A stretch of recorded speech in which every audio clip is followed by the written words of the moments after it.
The Bible is a book where God reveals himself. He progressively revealed himself from Genesis.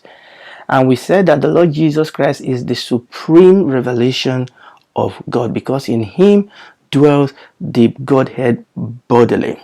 Now, we're going to move this on because, again, I still want to talk about revelation. Revelation, inspiration, and illumination. These three are interconnected. These three are interrelated. These three are complementary. But what tends to happen oftentimes is that people tend to use revelation when they're talking about inspiration. People tend to use revelation when they're talking about illumination. So oftentimes we use the word revelation in a very general sense of it. Okay, and I am using revelation in a specific sense, in a specific technical specific sense. Okay, so this is why I want to talk about revelation against the background of inspiration and illumination. Now, we are not talking about illumination and inspiration at the moment, but it has become necessary for me to talk about the three of them together so that we can actually understand what revelation is. Again, oftentimes when we talk about revelation in our common use of the word, we tend to use the word revelation in a general sense. I know I'm repeating that, but for us to understand what God is doing here, we need to talk about revelation in a specific sense of it. In that illustration of phone call from my mom to me, my mom's voice is revelation. My mom's voice represents revelation because that is the source, that is the power, that is what I want to hear. That is what is going to make a change. That is what I want to hear. That is what is going to give me instruction. That is what is going to talk to me, fellowship. So my mom's voice in that illustration is revelation. Okay? Now, my mom's phone represents inspiration, and my phone represents illumination. So my mom's voice revelation, that is what we need. But that revelation has to be communicated, has to be captured by my mom's phone. That is inspiration. And that revelation, which has been captured by my mom's phone, which has now been transmitted, now has to be captured by my phone so that it can be communicated to me. That is illumination. Without my mom's phone and without my phone, my mom's voice will not get to me. Without inspiration and without illumination, God's revelation will not get to me. It doesn't matter how big my mom's phone is. It doesn't matter the color of my mom's phone. You understand what I'm saying? As long as that phone is functional, as long as that phone is equipped with the facility to receive a voice and transmit it to me, it's not about who God used. It's about whether God has equipped that man or that woman to be a vessel of communication. And this is very important. It's not about Paul. It's not about Apollos. It's about God who gave the revelation. And it's about God who equipped with inspiration. It's very, very important. And also talking about illumination. Now, God used various human vessels of illumination. But at the heart of illumination, at the heart of everything we are talking about is the Holy Spirit. Obviously, we have the Bible, but the Holy Spirit is the spirit of revelation. The Holy Spirit is the one that reveals God, because it takes God to reveal God. It is the Holy Spirit that anoints vessels, okay, that inspire vessels to put down that inspiration, and it's the Holy Spirit that illuminates our heart so that we can receive and understand and appropriate that revelation. When we receive revelation, we receive life, and that revelation changes us.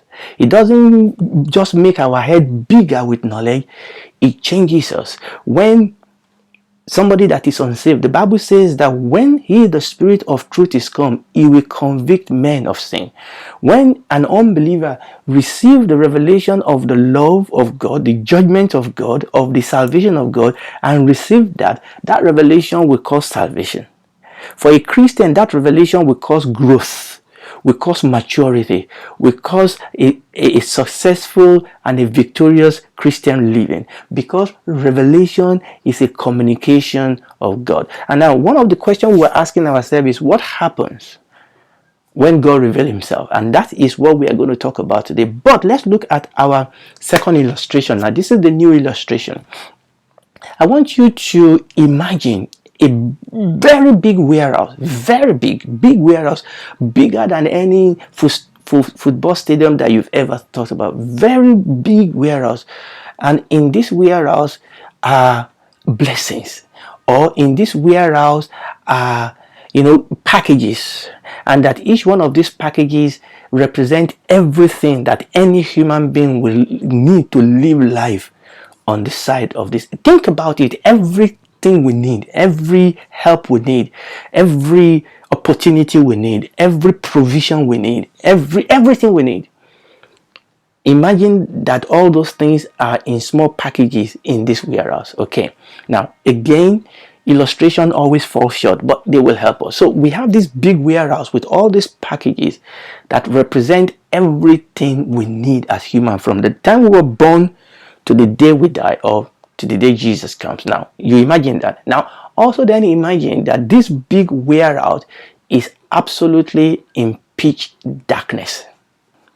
The packages is what we need. We don't need a warehouse, okay? But the warehouse is important to store the packages in. So the packages are revelation. That is what we need. That is where you go to get supply, to get blessing, to get deliverance, to get salvation, to get holiness, to get success, whatever. Those are the packages. That is what we need. But the warehouse where all those packages are stored is what? Inspiration.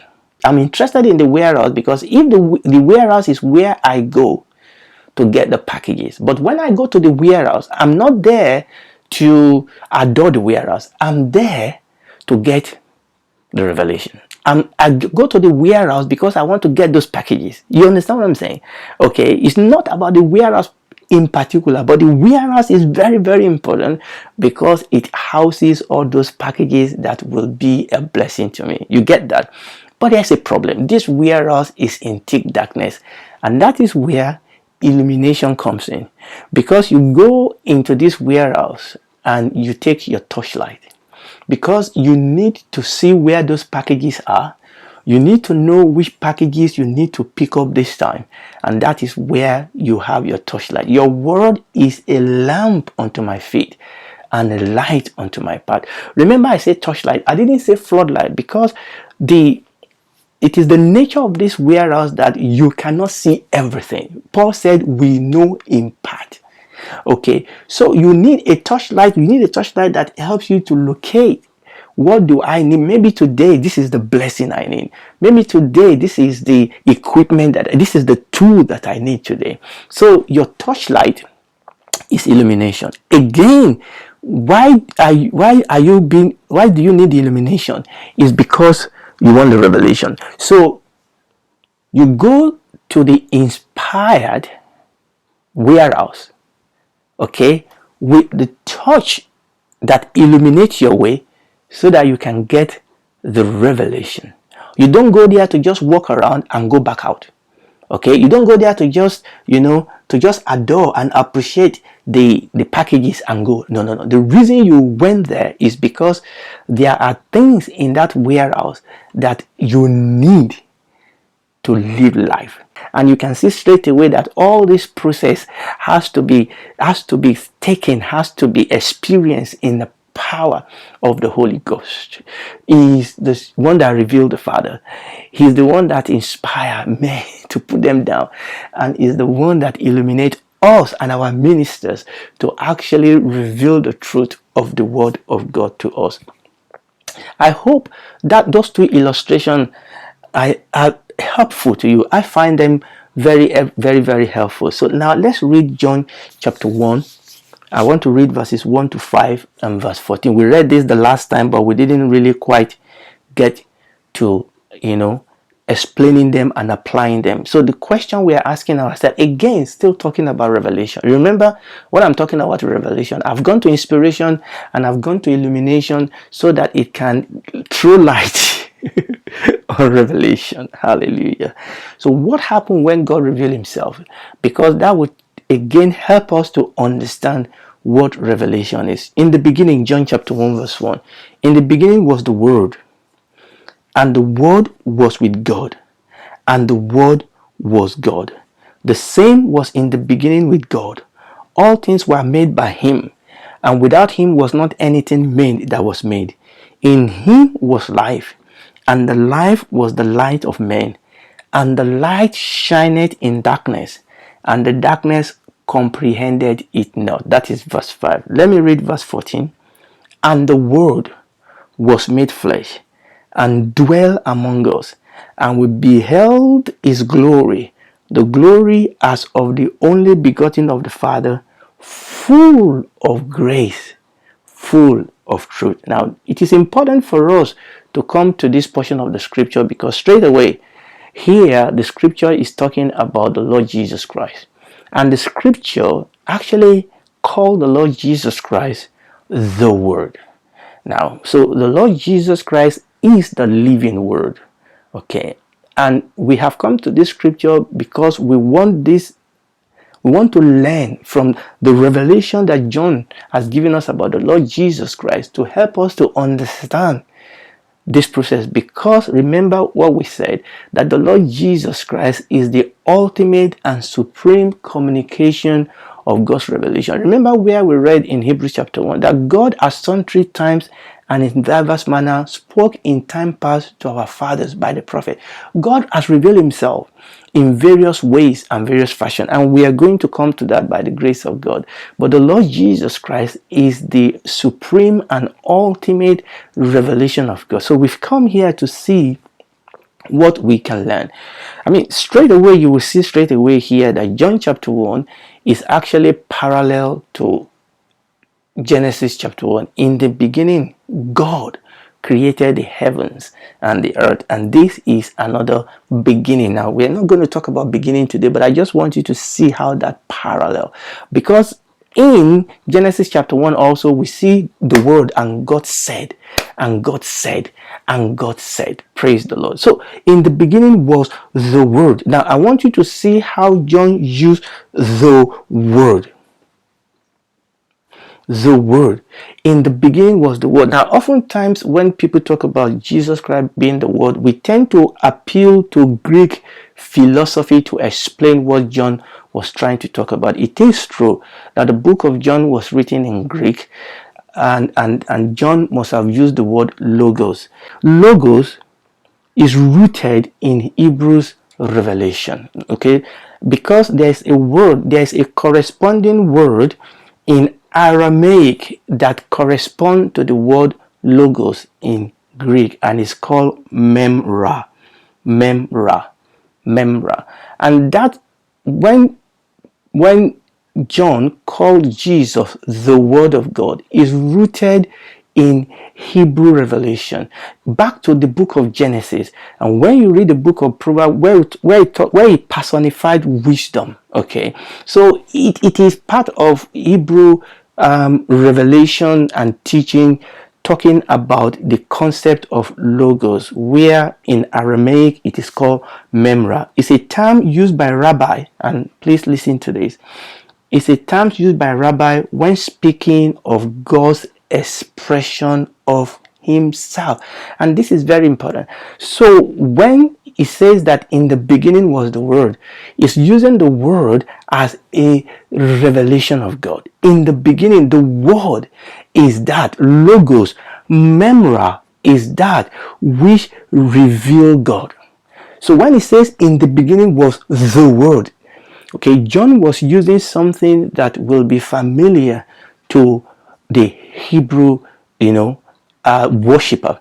So I will go over that again, that God's use of the word is not foundationally dependent on philosophy of the Greek about logos, but is rooted in Hebrews revelation.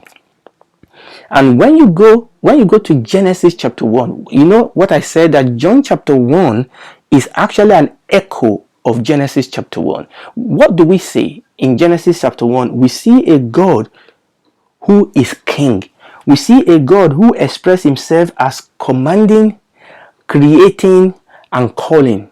That is what we see in Genesis chapter 1. A God that is full of power, a God that is king, a God that is full of power. And the word, and I've mentioned this before, in the beginning, Elohim. That was the first revelation of God in the scripture.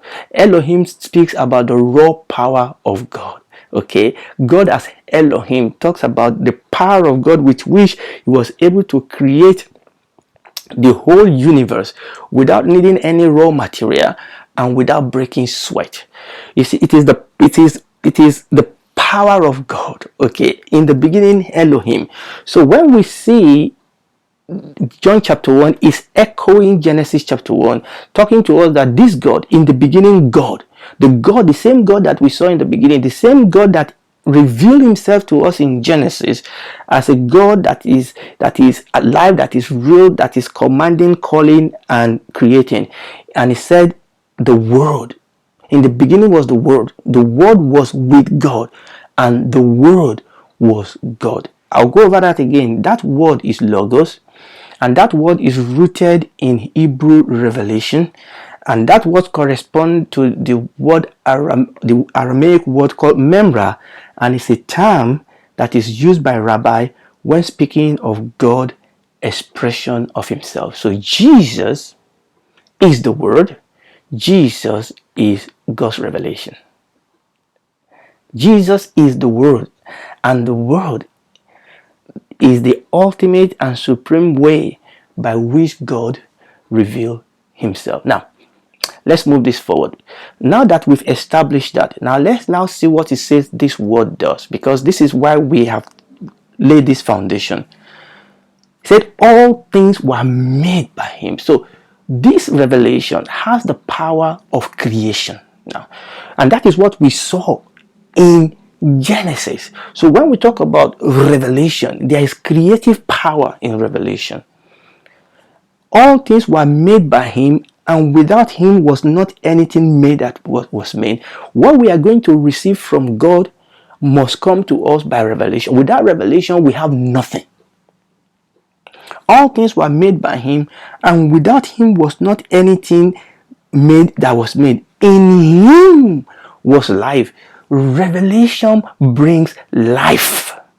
Revelation is full of life. What happened when God revealed himself? There is life.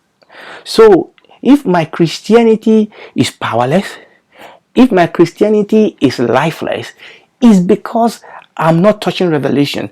I may be carrying the book, I may be carrying the paper Bible, but am I touching the revelation in it? Am I touching life? Am I touching life? In him is life, and that life is the light of men. That life, it is the life in revelation that gives light to men. And light talks about deliverance, light talk about progress, light talk about growth, about maturity, about victory in the world. In revelation is life, and that life is the light of men. The life that brings light is not in the tradition of my church, of my denomination. The life that brings light is not in trying to perform a form of penance or being legalistic. No. The life that brings light is in revelation. So everything about me, everything about my approach, my fellowship with God, everything about my fellowship with other people, going to church, studying the scripture, reading, is so that I can touch revelation, so that I can receive revelation. And that revelation creates everything. In that revelation is life, and that life is the light of men, is the light of women, is the light of the Christian. So if you shut out revelation, you've shut out the source of our power. You've shut out the source of life. You shut out the source of light. And that is what we've been talking about. Again, remember the ear in Samson's head. Hallelujah. You know, there's another, let me give you another illustration here. Let's give this illustration. You know, people fall sick and they go to the hospital. Let's say somebody have pneumonia. This patient has to be admitted, and the doctor came and they look at this individual and say, you know what, we need to give you an antibiotics, but this fellow is so sick that they cannot take the antibiotics by mouth, or even if they do take it by mouth, it will not be absorbed properly because their body is shutting down. And even if it is absorbed properly, they don't have enough time to wait for these things to be absorbed. So we're going to give these antibiotics by injection. What that patient needs is that liquid, that antibiotics in the syringe and the needle. But the antibiotics cannot get into the body but by the needle and the syringe.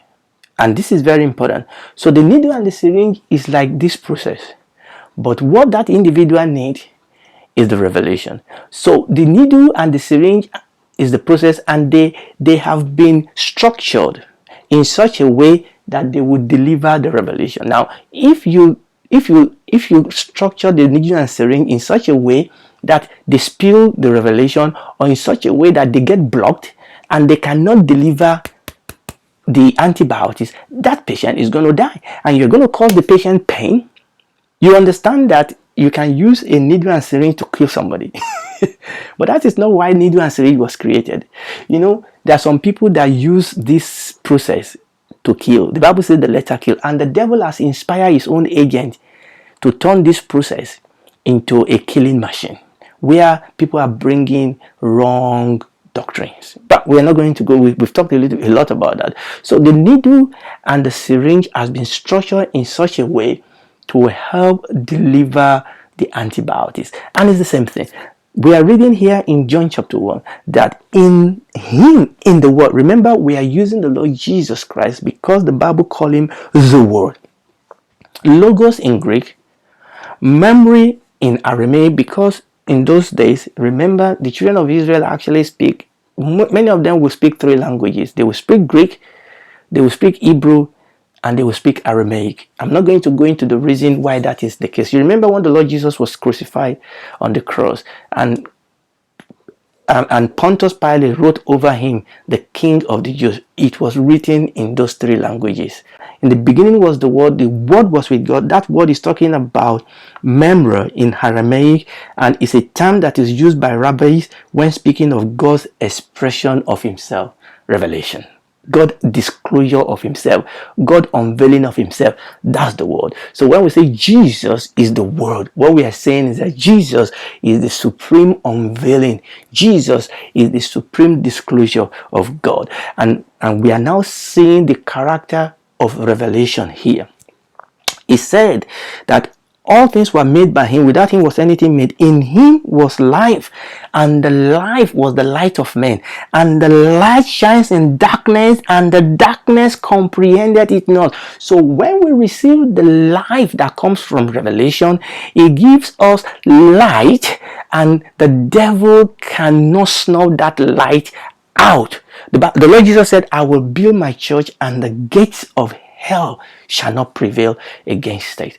Okay, the reason why we are defeated, all of us are defeated, is because oftentimes what we have is tradition. Oftentimes what we have is what my pastor told me. But when we stay in the word of God long enough to receive his revelation, to receive the light that comes from the life that comes through the revelation of God, that will bring us victory. I will read that again. And the light shine in darkness, and the darkness comprehend it not. And the light shines in darkness. Listen to me. The Bible says that darkness will cover the whole earth, and thick darkness the people, but the light of God will shine upon you. The darkness comprehend it not. Comprehend means to lay hold of, to seize upon, to overtake, to apprehend, to overturn. Why was the 3 Hebrew children able to stand against Nebuchadnezzar and go into the flame of fire? Why was Daniel able to go into the lion's den? Why was Paul and the disciples able to stand before the Sanhedrin and all the opposition that they have? Why were these men and women of God still able to live for God even in the midst of challenging situation? Is because of their revelation. It's because they have touched the life that brings light through the revelation of God. It was not what was in Daniel or what was in Joseph or what was in the 3 Hebrew children. It was because of the revelation. It was because of what they have seen. It's because of what they have received of God. It's because they know God. They know Him. Okay, you remember Nebuchadnezzar was asking those 3 Hebrew children. He said, who is that God? We know our God. And then Daniel in the lion's den, okay, the king came and said, have your God delivered you whom you serve? The apostles, they said, look, there's no other name given among men whereby we might be saved. So the secret and the answer and the power is in revelation. I think I'm going to stop here. There's still a lot I'm going to talk, well, not a lot, a little bit more that I want to talk about in this John chapter 14, because we want to go to John chapter 1 verse 14. Yeah, this word, this revelation became flesh, just the same way that the revelation of God became a book. But don't allow the book to distract. This is so that we can touch it. This is to help us because we are people with flesh and blood. We live in the physical world. And the word was made flesh and dwell among us. And we beheld his glory. The glory as of the only begotten of the Father, full of grace and truth. Revelation, when God revealed himself, what we see is glory. And we are going to look at the concept of glory, grace, and truth. We see his glory, the glory as of the only begotten of the Father, full of grace and truth. Hallelujah. You may be watching me today and you're wondering, I need some of this. You do. God has revealed the way of salvation, and that way is the name Jesus. There is no other name given among men where we might be saved. Look at the world around us. Chaos, darkness, evil. This world is coming to an end. Okay.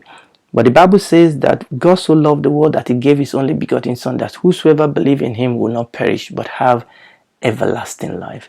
You can receive Jesus Christ into your life today. I don't know what you've done. You may even think that you are good, but all your righteousness is like a filthy rag before God. Okay? All have sinned and fallen short of the glory of God, but God has given us the gift of grace whereby we might be saved. So you can invite Jesus Christ into your life today and just bow down your head and say, Jesus, save me. Save me. Just accept him as your Lord and Savior. Accept that you are a sinner. Believe in him, confess his name, and receive that salvation. And the Lord will visit with you and will save you.